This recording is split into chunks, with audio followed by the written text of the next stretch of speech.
Gaza पर हमले के बीच अमेरिकी रक्षा मंत्री और इजरायली रक्षा मंत्री की बातचीत हुई है। गाजा में ग्राउंड ऑपरेशन को लेकर के बात की गई है।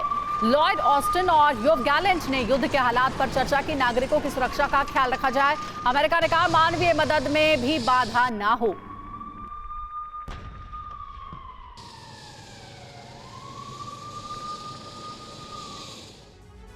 और आपको बताते हैं कि इजरायल की भीषण बमबारी के बीच अमेरिका की चिंता बंधकों को लेकर है। इजरायली रक्षा मंत्री से फोन पर बातचीत में अमेरिकी रक्षा मंत्री लॉयड ऑस्टिन ने और क्या कुछ कहा है आपको डिटेल में बताते हैं।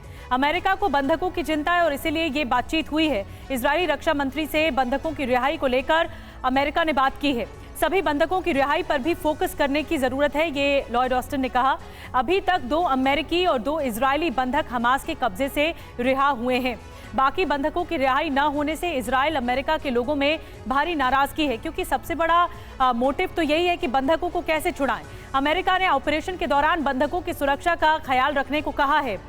220 बंधकों में अमेरिका के 12 और इजराइल के 115 नागरिक हैं। हमारे साथ फॉर्मर एम्बेसडर जेके त्रिपाठी जी मौजूद हैं। त्रिपाठी जी, आप कैसे देखते हैं, क्योंकि अभी देखिए सबसे बड़ी प्रायोरिटी ये है कि जितने भी होस्टेज हैं और बंधक हैं उन्हें छुड़ाया जाए। इसीलिए भी अमेरिका में भी खलबली मची हुई है, क्योंकि उनके खुद के नागरिक होस्टेज हैं।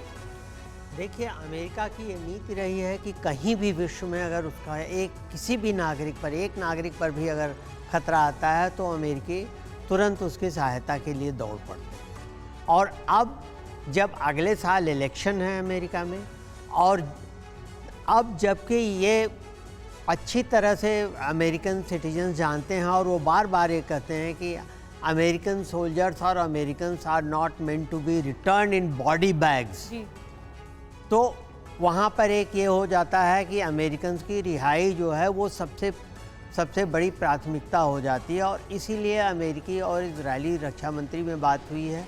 और अब देखिए, इस मामले में हो सकता है कुछ और डेवलपमेंट कुछ और घंटों में हो सकता है हमास के रूप में थोड़ी सी नरमी आए और कुछ और बंधकों को छोड़ा जाए। जी, बड़ी बात आप कह रहे हैं त्रिपाठी सर कि अब बंधकों की रिहाई के लिए जो है प्राथमिकता वो तेज हो गई है हर मुल्क की तरफ से, और खास करके सुपर पावर अमेरिका की तरफ से।